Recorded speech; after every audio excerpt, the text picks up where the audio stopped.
Oui, bonjour. Donc, on est avec Mohamed Madani et Jamel pour parler de la situation des locataires HLM, du logement social et des élections des représentants de locataires HLM. Voilà, donc aujourd'hui, on le sait, on le dit, les attaques contre les locataires HLM sont extrêmement nombreuses. Des attaques contre le logement social, contre les locataires les plus modestes, voilà, à travers la marchandisation du logement social, à travers la loi Elan, avec ces loyers qui sont toujours de plus en plus chers, et le parc HLM qui est menacé. Face à cela, on le sait, la mobilisation des locataires reste indispensable. Donc au niveau du DAL et du DAL HLM, on essaye de mobiliser ces locataires. Et par rapport à cette mobilisation, le rôle des représentants des locataires est important. Donc le rôle des représentants de locataires HLM, ce sont des élections qui ont lieu tous les 4 ans chez tous les bailleurs sociaux et qui là, cette année, vont avoir lieu à l'automne. Et donc, tous les trois, vous faites partie des représentants du DAL HLM chez ces bailleurs sociaux. Donc, si vous pouvez nous expliquer un peu plus en quoi ça consiste, en quoi cette mobilisation des locataires est importante et en quoi le rôle des représentants des locataires HLM est important pour cette mobilisation. Mohamed. Oui, comme tu l'as dit, Marie, le locataire n'a jamais été aussi attaqué qu'aujourd'hui, de par les lois successives qui arrivent, qui mettent toujours en difficulté le locataire dans son logement. Aujourd'hui, avec la loi Elan, qui aujourd'hui permet tout et n'importe quoi pour déstabiliser un locataire, il est indispensable d'avoir des représentants de locataires dans les conseils d'administration des bailleurs. Pourquoi ? Parce que la seule défense du locataire aujourd'hui, ça reste son représentant auprès du bailleur. Parce que les bailleurs aujourd'hui sont devenus des sociétés de gestion où le client est devenu juste un numéro. Et par la présence humaine d'un représentant des locataires dans les conseils d'administration, ça change un petit peu les choses. On ne fait pas tout évoluer, mais il est indispensable d'avoir des représentants de locataires. Les élections qui vont se dérouler au mois de décembre sont très importantes aujourd'hui car pour défendre le locataire dans les conseils d'administration et même dans le quotidien, dans la gestion urbaine de proximité de tous les jours, il est indispensable aujourd'hui que la mobilisation de locataires puisse être effective. La mobilisation, elle commence par où ? Elle commence par les escaliers, elle commence par les délégués d'escalier, par les habitants, par une rencontre. Et parce que les habitants ne sont pas, et les locataires ne sont pas au courant des faits et des droits qu'ils ont. Ils ont des devoirs et des obligations, mais le bailleur aussi a des devoirs et des obligations qu'il ne remplit pas forcément. Tandis que le locataire est obligé de payer un loyer et parfois attendre qu'on lui répare l'ascenseur ou qu'on lui change un robinet d'eau. Ce qui paraît des fois en 2018 quelque chose qui doit se faire rapidement, mais je vous assure, il y en a qui attendent pendant 3 mois, 4 mois juste pour avoir une réparation d'ascenseur ou une panne d'eau chaude. Donc il est aujourd'hui indispensable que ces élections qui vont arriver au mois de décembre, que l'ensemble des locataires puissent être unis. Au-delà des confédérations qui puissent exister, nous on prêche pour notre paroisse qui est le DAL HLM parce qu'on a créé ça il y a quelques années puis ça a l'air de prendre et on a besoin aujourd'hui d'une mobilisation nationale d'administrateurs, de gens qui sont des contre-pouvoirs à des conseils d'administration. C'est vrai que dans le conseil d'administration, on n'est que 2 ou 3 ou 4 parmi 40 personnes qui sont là. Mais au moins d'être présent physiquement, ça change beaucoup de choses. Je ne vais pas monopoliser la parole parce que j'ai mes collègues qui sont là. Et je vous dis, il faut voter au mois de décembre pour les représentants des locataires dans les élections. Donc moi je viens de Nîmes et je représente depuis peu le DAL 30. On est en train d'impulser des comités DAL dans les quartiers populaires parce que des comités DAL, c'est à proximité des habitants.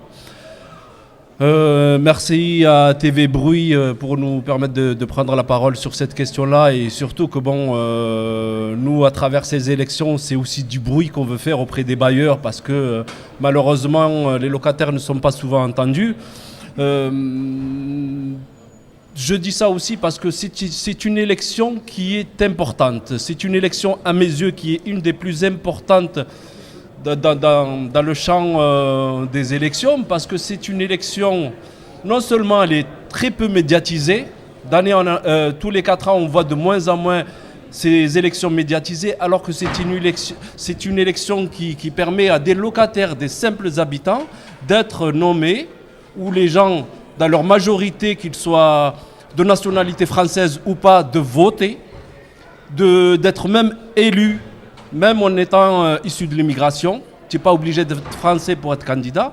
Et pour moi, c'est une élection importante parce que permettre aux habitants de siéger dans ces conseils d'administration où souvent les décisions se prennent sans les habitants, c'est important pour que le locataire puisse rendre et faire retour aux habitants qu'il est important qu'à un moment qu'on se mobilise dans ces quartiers-là. Mais au-delà de ces élections, parce que c'est vrai qu'une fois qu'on a des représentants dans ces conseils d'administration, ça ne suffit pas. Les comités, pour moi, ils ont une importance parce que ça permet aux locataires de se mobiliser à des moments pour revendiquer des contrôles de charges, parce qu'à un moment, le contrôle des charges est important. Souvent, on facture des charges aux locataires qui ne doivent pas payer. Souvent, il y a des situations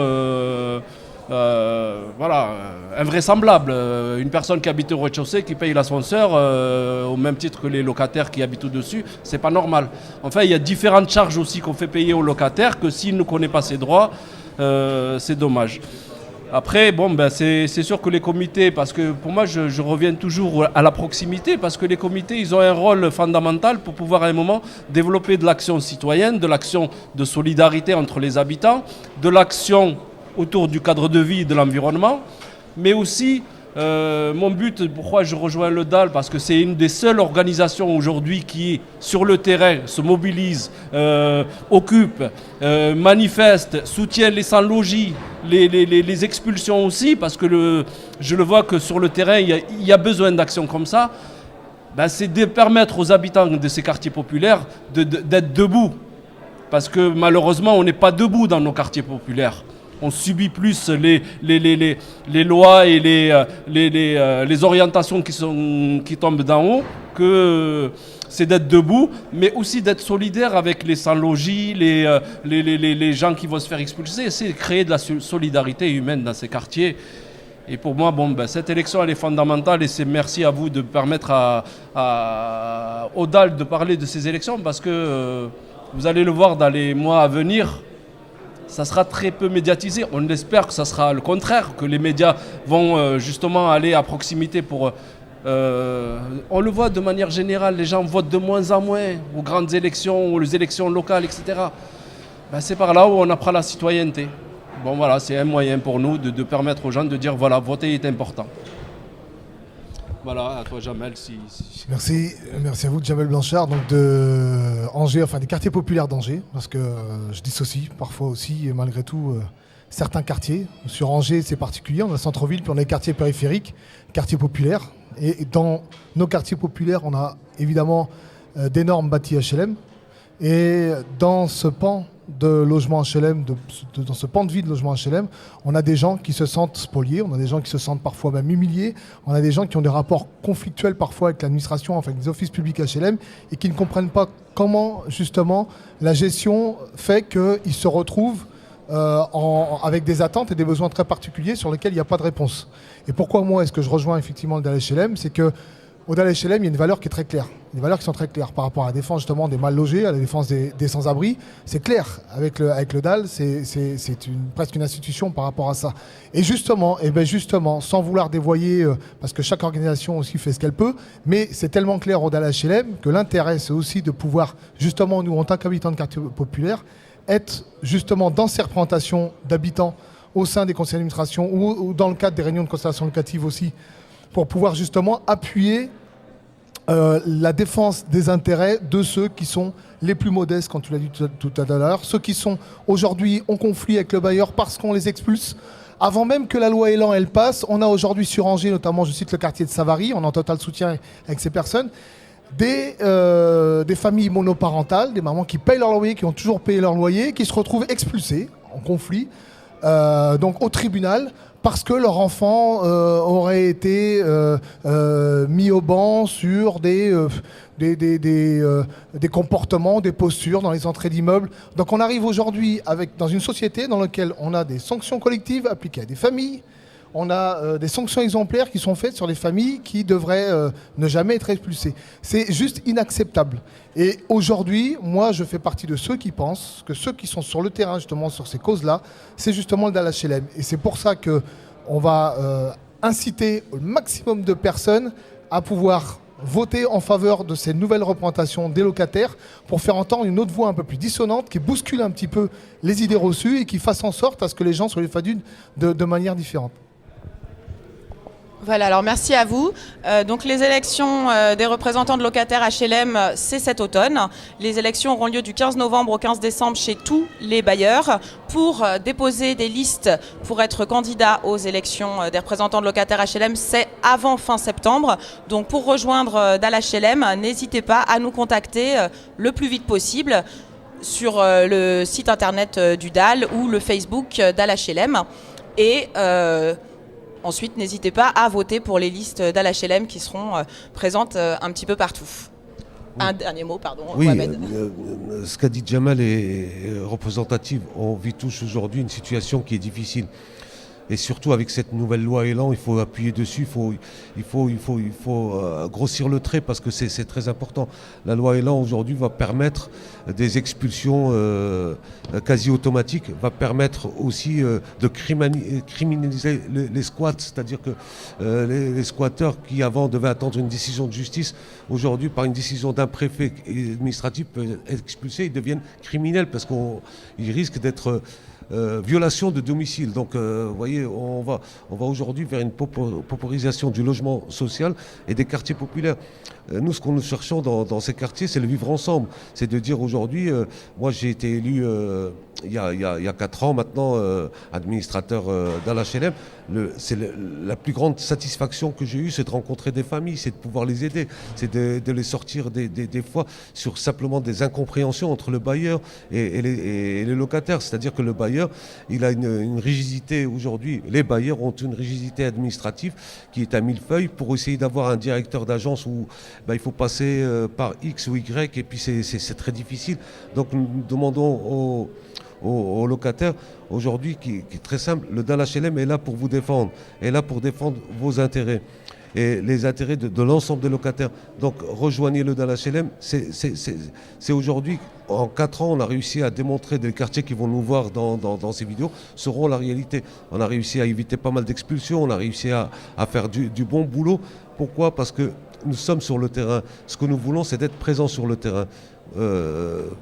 Certains me diront que je n'assiste pas au conseil d'administration. Oui, je boycotte parce que ça ne m'intéresse pas d'aller manger des petits pains au chocolat et de boire le café avec 40 personnes en chemise cravate. C'est pas péjoratif ce que je dis là, mais c'est une réalité. Je préfère mieux être sur le terrain.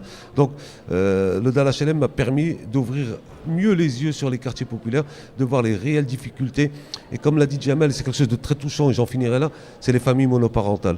Les mamans isolées avec 2 ou 3 enfants à qui on impulse et des décisions, on leur impose des décisions et eux n'ont pas de moyens de se défendre.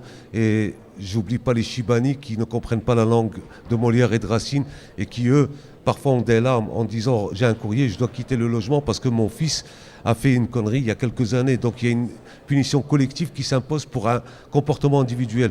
Stop à ça, stop à ça.